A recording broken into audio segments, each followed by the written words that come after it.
ngapain juga, kerja kayak gini, Heeh. anak jauh dari anak, pulang-pulang anak sudah tidur, bangun-bangun anak belum bangun, pergi ke kantor anak belum bangun, pulang anak sudah tidur gitu Suami kayaknya. nggak ada. Suami nggak ada kayaknya, aduh buat apa juga, ngapain juga, mending di rumah ngopeni anak masih bayi gitu. Beragam tema aktual dari perspektif pendidikan disajikan dalam bingkai perbincangan interaktif. Inilah Podcast Pendidikan. Assalamualaikum warahmatullahi wabarakatuh. Waalaikumsalam warahmatullahi wabarakatuh. Pemirsa Podcast Pendidikan, kali ini kita bersama dengan Ibu Lulu. Bu Lulu, Assalamualaikum, apa kabar? Alhamdulillah baik Pak Arif, waalaikumsalam warahmatullahi Alhamdulillah. Salah satu pejabat perguruan tinggi UIN Wali Songo Semarang. Bu Lulu kan wanita karir ya Bu Lulu. Bener nggak wanita karir ini anaknya pendidikannya tidak terperhatikan gitu? Monggo Bu Lulu. Saya Lulu Khairunisa, saat ini bekerja di UIN Wali Songo Semarang, menjadi dosen Fakultas Sains dan Teknologi jurusan Pendidikan Matematika. Kebetulan saat ini saya juga mendapat amanah menjadi Kepala Pusat Teknologi Informasi dan Pangkalan Data, membantu Pak Rektor untuk tugas saya sebenarnya memberikan pelayanan di bidang IT untuk seluruh aktivitas akademika dan stakeholder di UIN Wali Songo Semarang. Bu Lulu ini lulusan mana sih Bu dulu Bu? Saya S1 dari UGM jurusan Matematika, sudah lama ya, kemudian S2 di UNES, S3 belum selesai. Oh belum selesai. Jadi saya dosen dan juga sekaligus mahasiswa. Dosen dan mahasiswa. Makanya jangan terlalu killer ya Bu ya. Nanti dibalas sama dosennya. Iya, semoga doktornya segera lulus. Tahun ini bisa ya Bu ya. Amin. Ya, dulu bercita-cita jadi wanita karir seperti sekarang ini. Jadi sebenarnya sejak kecil nggak pernah terpikirkan mau jadi wanita karir. Ya sejak kecil bayangannya bekerja ya guru, sehingga ketika dulu itu sempat sebelum di UIN Wali Songo saya bekerja di Batan, Badan Tenaga Nuklir, kemudian diterima juga di Kemdikbud, sehingga sempat ada dilema, saya tetap mengambil Batan atau pindah ke Kemdikbud begitu. CPNS waktu CPNS itu Bu ya? Ya, saya terima PNS 2 waktu itu kebetulan. Jadi, ya mungkin karena saya lebih sense ke pendidikan, akhirnya dari Batan saya pindah ke Kemdikbud. Nah, kemudian dari Kemdikbud baru saya pindah ke Wali Songo. Berapa kali ikut tes CPNS Bu? 2 kali itu. 2 dan kali. alhamdulillah keterima. Saya 10 kali nggak keterima. Oh, ya Allah, ini memang nasib ya Bu Lulu ini ya. Jalannya memang harus begitu. Jalannya harus begitu ya. Sukses kan juga nggak harus jadi PNS. Iya, oh gitu ya Bu ya. Jalan. Nyatanya Pak Arif juga lebih sukses. Amin ya rabbal alamin. Jadi kita istilah orang Jawa sawang sinawang pemirsa ya. Jadi memang nggak pernah terpikirkan mau jadi apa pun, termasuk masuk Wali Songo pun ya saya hanya berpikir untuk berkhidmat aja ya. Pokoknya dikasih kesempatan dapat tugas saya kerjakan itu aja. Orang tua jadi guru pasti dalam hati terbersit waktu itu pengen jadi guru, nggak jadi dosen ya Bu ya. Iya betul. Nggak kepikiran bisa jadi dosen juga. Saat ini nyatanya sudah jadi wanita karir. Aktivitas sehari-hari gimana? Saya punya 2 anak, yang satu sudah SMA kelas 1, yang satu kelas 4 MI. Kalau yang sulung sudah lebih mandiri, jadi sudah bisa jadi partner ya. Untuk seharian sudah bisa jadi partner. Kalau yang memang masih dalam pendampingan full itu yang kelas 4 ini ya. Jadi sejak bangun tidur subuh, olahraga, sepedaan atau jalan pagi, kemudian saya masak, anak saya mandi. Anak saya mandi itu setelah mandi dia ke dapur, bukan bantuin saya, tapi buka pelajaran hari itu. Jadi saya masak, anak saya di belakang buka materi. Gitu ya. Jadi buka ini, guru ini atau YouTube ini gitu. Dan sekarang saya juga terima kasih nih sama MI Sekolah Laki ya. Jadi gitu ya. YouTube-nya juga jadi sumber belajar anak saya juga. Alhamdulillah. Jadi manfaat untuk siswa lain. Bermanfaat ya Bu ya, luar biasa Bu Lulu ini. Jadi anak saya belajar sambil masak, dia kalau nggak tahu tanya-tanya gitu. Kemudian kalau dia sudah oke baru saya berangkat. Prepare ke kampus ya Bu ya. Jadi mungkin sejak SMA praktis sulit bagi saya memang untuk berangkat jam 8 tepat, maka saya bersyukur punya partner di kantor, punya atasan yang memang mengerti gitu. Karena kewajiban saya di kantor kan datang jam 8, kadang-kadang telat sedikit gitulah. Kemudian karena memang memastikan anak sudah oke dulu gitu. Jadi ya kemudian soal pulangnya ini nih yang kadang-kadang pulang malam, misalkan saya pulang terlambat, artinya saya harus membuat list apa yang harus dilakukan. Kita punya waktu reading time ya. Kalau saya pulang sore itu reading time itu sekitar 4:30 sampai maghrib. Itu benar-benar me time bareng anak-anak. Jadi kita biasanya tuh suka membaca buku bareng, kita ngobrolin buku bareng. Kadang-kadang kita baca buku yang berbeda, tapi cerita-cerita saja, ngopi, ngemil sambil melihat kampus UIN dari jauh gitu ya. Rumahnya juga nyaman ya Bu, atas gitu kan. Itu sejak anak-anak kecil atau udah ada besar ini Bu? Kalau yang sulung dulu nggak pernah ada itu karena dia udah baca sendiri. Nah kemudian anak saya ini yang kedua ini tipikalnya agak beda, dia pokoknya lebih maunya kesimpulannya, detailnya itu kurang gitu. Jadi saya ingin mengajarkan detail itu dengan membaca buku. Nah karena dia enggan untuk baca buku, jadi harus ditemani, didampingi, ya kita bikin reading time itu. Nanti habis maghrib ngaji, kalau ngaji sama bapaknya, kemudian makan, habis isya baru kita belajar sampai jam 9 tidur. Uminya reading time, bapaknya ngaji ya, gitu. Oh betul banget. Kalau nggak gitu nggak susah jalannya. Jadi partner saya, suami saya itu betul-betul ya, luar biasa ya ini. Jadi memang nggak benar ya Bu, wanita karir itu nggak memperhatikan pendidikan anak. Jadi saya pikir pandai-pandainya kita sih, dan kalau memang nggak open, enggak juga sih saya enggak pikir. Juga ya. Enggak lah saya. Nyatanya soalnya tanyanya ke saya ya, jadi saya pikir enggak lah saya. Iya, nyatanya anaknya juga berprestasi ya Bu ya. Anaknya juga ranking terus dan sekarang diterima di mana Bu? Man IC. Itu sulit loh daftar di situ loh. Berarti bukti wanita karir tidak memperhatikan anak kan tertolak dengan ini salah satunya kan. Oh ya mungkin orang yang menilai ya, tapi kalau saya, pendapat saya seperti itulah. Jadi anak saya baik-baik saja, terus enggak, kebanyakan orang kan melihat dari fisik atau open enggaknya kan kelihatan gitu ya, atau dari sekolah ya, alhamdulillah sih kayaknya enggak juga sih, oke aja mereka itu gitu ya. Stigma orang kan memang gitu, wanita karir pagi mau nyiapkan anak, jangankan nyiapkan anak, saya ini nyiapkan tugas kantor macam-macam, ditinggal kerja, nanti habis kantor udah capek, Bu belajar, saya capek, udah tidur sana.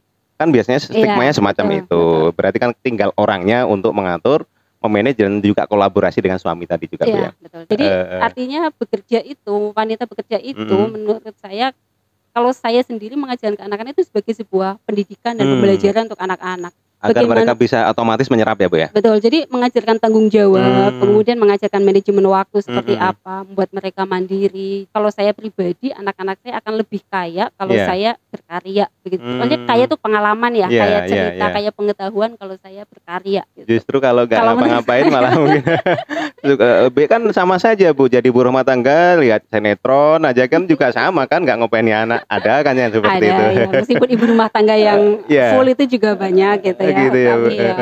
Saya pikir ngopeni anak itu ada banyak jalan. Kebetulan suami juga profesinya sama juga dosen ya Bu ya? Iya betul, kebetulan suami saya juga dosen dan satu lembaga juga ya. Jadi frekuensinya nyamakan mudah. Iya.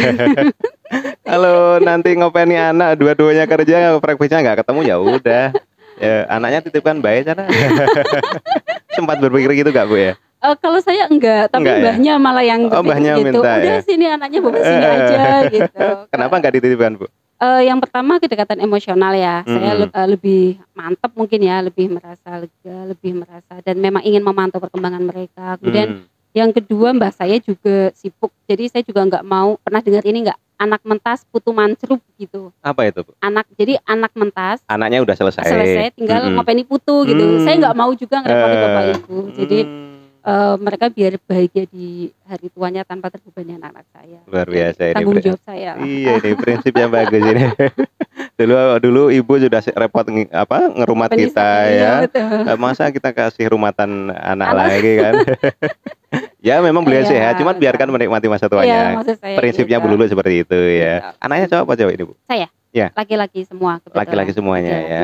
Yang dirasakan selama ini plus minusnya apa Bu sebagai wanita karir? Menyesuaikan tenaga dan waktu ya. Menyesuaikan tenaga dan waktu. Jadi seperti yang saya sampaikan tadi, misalkan di waktu yang bersamaan saya dibutuhkan di 2 tempat. Nah, kemudian pernah juga kayak tadi misalkan harus meeting, tapi kemudian anak saya telepon, Umi kesini kayak gitu. Atau pernah saya sedang kuliah sore, tiba-tiba ditelepon gurunya anak saya. Ibu, ini anaknya belum dijemput. Nah, jadi saya harus dari kampus UNES lari ke Ngalian, jemput anak, balik lagi ke kuliah lagi. Atau pernah juga saya di Thailand, jam 12 malam ditelepon, anak saya kena bully, minta pulang saat itu juga. Nangis ya, tantangannya seperti itu ya, antara lain. Yang kedua itu kalau anak sakit misalkan, pekerjaan banyak begitu. Tapi menyeimbangkan keduanya memang perlu keterampilan ya, perlu manajemen diri juga. Di atas semua itu kapan saya harus menjelaskan ke anak, misalkan, "Nak, maaf ya, hari ini nggak bisa nemani karena apa?" Atau bagaimana menjelaskan ke kantor, "Mohon maaf saya nggak bisa karena saya harus nemani anak." Hanya menyeimbangkan keduanya, saya pikir kuncinya ada di situ. Itu beratnya minusnya di situ ya Bu ya. Kalau kalau plusnya Bu mungkin Bu? Bekerja itu bagi saya juga merupakan pendidikan untuk anak-anak. Jadi saya melihat banyak nilai yang lebih bisa saya tunjukkan ke anak-anak. Bukan hanya sekedar saya ajarkan tapi saya tunjukkan. Jadi misalkan bagaimana manajemen waktu, bagaimana tanggung jawab, bagaimana pantang menyerah, itu lebih mudah saya tunjukkan melalui sikap yang anak-anak lihat saya tuh pantang menyerah kayak apa sih gitu. Anak-anak lihat saya tanggung jawab tuh kayak apa. Yang kedua, anak saya jadi luas wawasannya. Jadi misalkan saya dan suami sama-sama harus keluar kota, berarti anak harus ikut salah satu ya. Jadi anak saya itu jadi ikut momen saya ada acara di Makassar, dia ikut bergaul dengan teman-teman saya pikir juga menambah wawasan. Itu mungkin pengalaman baru ya Bu, pengalaman baru untuk mereka, untuk anak-anak saya. Pernah nggak terbersit enak ya jadi ibu rumah tangga saja? Pernah dulu ketika saya dan suami berjauhan, suami di Semarang, saya di Jakarta dengan anak saya yang usia 6 bulan. Jadi sempat ketika anak saya 1-6 bulan tuh kita sempat LDR.